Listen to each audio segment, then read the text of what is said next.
So at this point they've killed Hextech Chests and are not going to bring them back ever again, because why would they possibly bring something back that the community really loved? In some insane cases, I'm sure there were some people that only played for the Hextech Chests, as that's literally the only reward you can achieve from playing this hot pile of garbage for unholy amounts of time. At this point, unfortunately, Hextech Chests have been assassinated in the back alley by the fucking hitmen at Riot Games. So, in this video, I'll be going over the dev update that they released talking about this subject and analyzing it. The second topic is less of a discussion but a showcase of what they might actually be scared of when it comes to Hextech. But it still doesn't make any sense because of what I'm going to be showing, only being achievable if you've spent a lot, and I do mean a lot of money. After that, we'll talk about the free-to-play experience with one of my friends that's brand new to the game. At the very end, I'll be talking about both solutions to the problem and my speculations for the future of the game. The only thing before I talk about the dev update is that I don't hate the developers and or the people that make statements on behalf of League of Legends, as that's their job. While the thumbnail might be considered toxic, it was and is how I view the response we were given from them. So now, with that cleared up, let's get into the actual video. But first, we want to talk about Hextech Chests, and more broadly, earning skins instead of buying them. This means we're going to talk a bit more about the business side of League, so that we can share more of our thinking and context with you. Now, our belief as a company is that delivering great experiences for you will lead to great results for Riot. We want to deliver the best experience we can, that you can play forever without spending anything, so that you only spend money when you think we've made something great that you want to spend money on. They want to deliver the best experience possible that you can play forever without spending money. So you only spend money on something great that you want to spend money on. Okay. So when simplified, their goal is for the gameplay to be free to play and the cosmetics to be purchased. So what's wrong about this, if anything? The first half of the statement can only be talking about the gameplay itself, as you can enjoy the game without spending a penny or a dime inside of the game because you need to. This is fine, and I'd argue it can be seen as true, but it's also annoying because it avoids the actual problem. Also, if they add any pay-to-win features, the game is going to literally die in a year. And that's me being generous, because it, realistically speaking, will only, it'll take a month. It'll take a month for it to die at that point. As a free-to-play game, skins are the primary way League pays its bills. They're what give us the ability to continue to develop the game and wider ecosystem, from adding new game modes to updates to Summoner's Rift, cinematics, live events like Worlds, patch-to-patch balance, and much longer-term investments in League for the future. So once again, their main point is skins are the main thing that gives them the money to create things for League of Legends, such as cinematics, Worlds, and Arcane. For Arcane, the first season took 6 years to make, costing them $250 million to make both seasons. This is by far their biggest investment for a single production, in my opinion, and every year League of Legends makes more than $1 billion. This means that the largest, if not the biggest investments they've ever created costed them less than 1/24 of the money they made whilst working on the first season. And that's me lowballing how much money they make each year. The number of people playing League has been pretty stable over recent years, and we're really grateful for that. Our cost to maintain and develop League has also been pretty stable over time too, ensuring we have an equally sustainable income coming in to reinvest in the game. However, has been frankly more of a recent challenge. And that's where free Hextech Chests come in. When we initially added them, we wanted to offer additional reward for time spent, using something we knew many of you really cared about earning: skins. And for a while, we think that worked well for both players and the business side of League. Over time, though, free chests unintentionally became the primary way to unlock skins, and an increasing number of players ended up with substantial skin collections for free. This meant that purchasing skins directly didn't make sense anymore to a lot of players, because they were happy just waiting to get something eventually. That did lead to a great player experience, but it was not sustainable for League in the long term. So we took a step back to evaluate League's reward systems and realized we needed to make changes to be sustainable for the long run. We didn't want to go all the way back to the early days of League with no skins earned with playtime at all, but we also realized we couldn't continue giving away as many as we were. We did a number of other things to ensure League's business was sustainable before concluding we needed to give away fewer skins. Increasing the number of skins we can make each year was good for both the business and the player experience, but eventually we ran into meaningful diminishing returns. We introduced premium cosmetics. We've also explored a lot of other cosmetic content types, and we'll keep trying to do so. But champion skins are clearly the thing most of you care about more than anything else when it comes to cosmetics. And obviously, adding pay for power content is a non-starter for us. So there's a little bit to unpack here. So let's separate that into two parts. Part 1, stable player numbers. Cost of maintenance and development stable. But the money coming in to sustain development has been getting harder, which is why Hextech Chests are more or less being removed. I hate this point a little bit because I can understand that they might be partially telling the truth here. Of course, it's a game that's been around for 16 years, so a lot of players that stuck around will have all of the cosmetics they like, but that's not because of Hextech Chests. But here's my problem with all of this. There are 170 champions in the game, so if you get an S on all of them, you'll possibly get 170 different champion shards, and depending on if you roll all of them into permanent skins, you might get 56 random skins. That's after slaving away for a whole year. So in 10 years, you'd have 560 skins out of the 1,745 that are out now. In 10 fucking years, you'd not even have half of the skins that are out now. That's not even talking about the keys that you need for the chests in the first place. This is terrible because one of the main points that they suddenly made was that people were happy to just get something at some point. So what's wrong with that, Riot?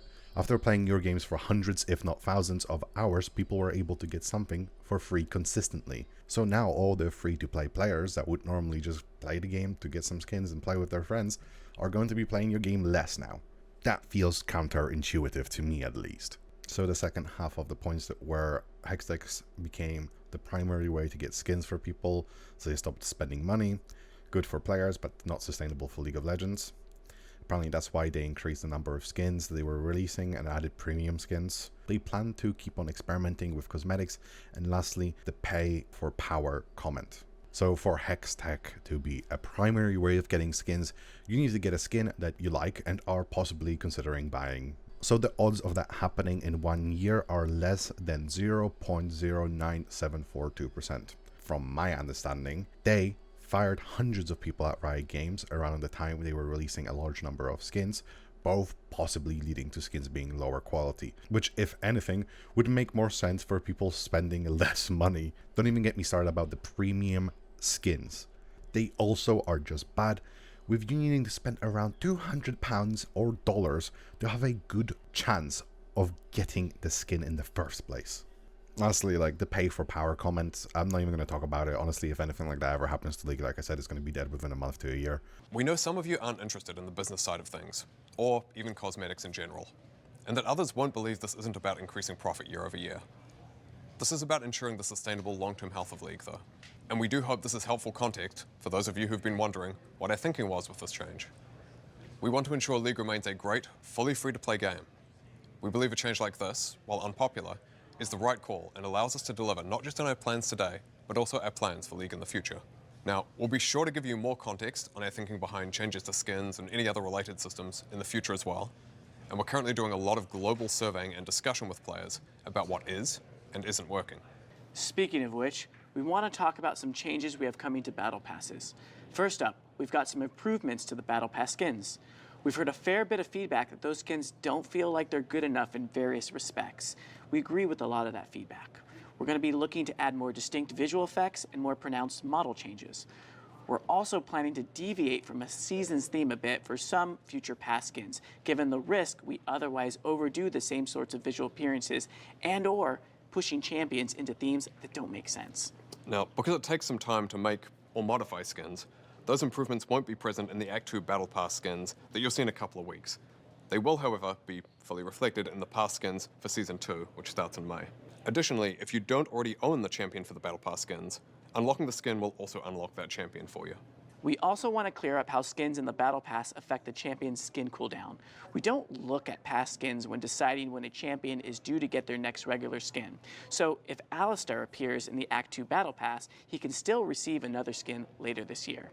Another improvement we're making to the Battle Pass is to the missions that feed into it. Looking at your feedback, certain types of missions are pretty unpopular. We're going to be removing missions that require playing with purchase skins or players who have purchased specific skins. We're also removing and reworking missions that players were having a hard time completing, like destroy 5 turret plates in a single game, which was hard to complete for many players and impossible for ARAM-only players. And for those of you who play a mixture of League and Teamfight Tactics, we'll be roughly doubling the amount of XP that TFT contributes to the League Battle Pass. Now, with that said, let's hand things over to Matt and Eduardo to talk about gameplay. So there's one thing from all of that I'd like to talk about, and that being the Battle Pass. But before that, the reason I played the full section that I'm discussing is for you to get full context of the video without me removing context from what they said. If you're interested in watching the full video, the link will be in the description, of course. So, the Battle Pass. I ended up buying it because the free version is utter shit, to be honest. You do get 2 skins, one random and the other one being for a specific champion. This time I believe it's Elise. The random skin could be good, but the odds are it'll be something that you will never touch. Like they mentioned, the skins in the pass are low effort, honestly making me regret buying it in the first place, especially when you had a lot more options in the past battle passes if you didn't like the skins that were actually inside of the battle pass itself. So this is a recording of my friend re-rolling skin shards into permanent skins, and he's able to get epic skins every time because he has almost 1.3 thousand. This is not something that a normal person can just do. Like, you have to spend a lot of money and a lot of time to get to the stage, and this is obviously not something that he achieved in 1 year or anything like that. We're talking about years and years of investment, pretty much, like financially and with his time. So yeah, but I'll let you listen to the rest, like the rest of the clip. Oh my god, I've been waiting. There you go. You're welcome. I've been waiting for so long. I've done it. This is actually insane. This is actually insane. Yes. There you go. Yes. Bro. Oh my god. Yes. This is insane. Like, wait. Oh my god. You must be wrong about how many skins you need, surely. Not a chest and key. Oh wait, prestige is add. So I'll be honest, a big reason why I even made this video in the first place is because I found this clip that he sent to me like 3 years ago. Oh, and also fuck you, Ludwig, you make me get back into League of Legends, you piece of fuck. So next I'm going to be talking with my friend and co-host of the channel, Coffee, and his new player experience, as he's not played the game very much. Also, sorry for the lower energy, we recorded this like really late, so he was like running on fumes. First question. How much have you enjoyed playing League of Legends so far?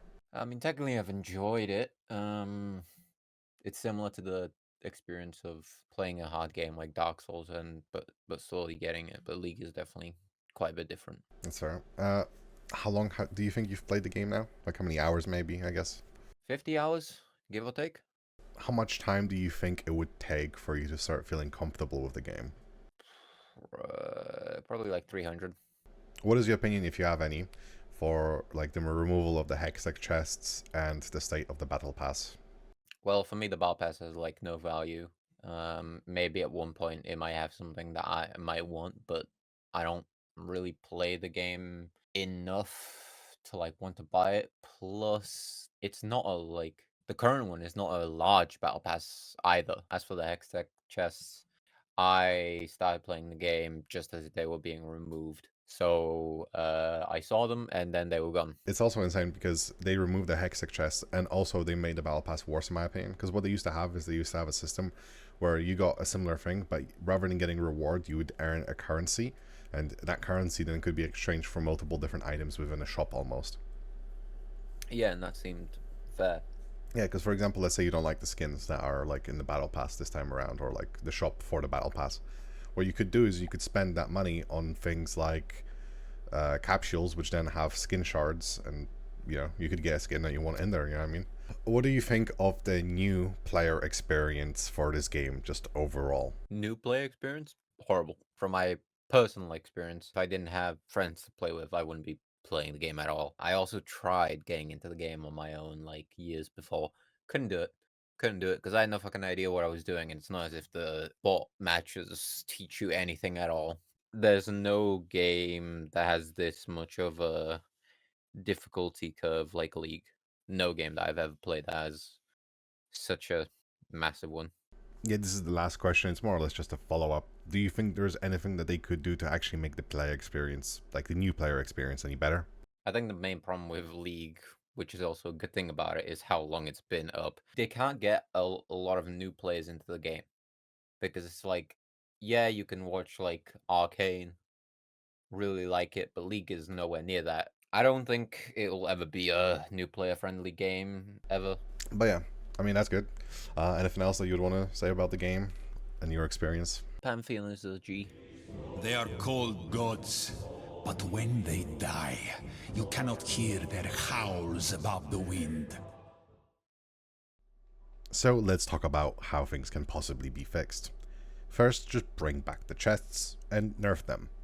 Make it so you can get less or you need more to get an actual free skin. But if you do that, you also need to start making actually good skins. I know it sounds passive aggressive, but this is a lot harder as they would need to think of new skin lines that actually work with the champions, rather than just printing skins from old skin lines.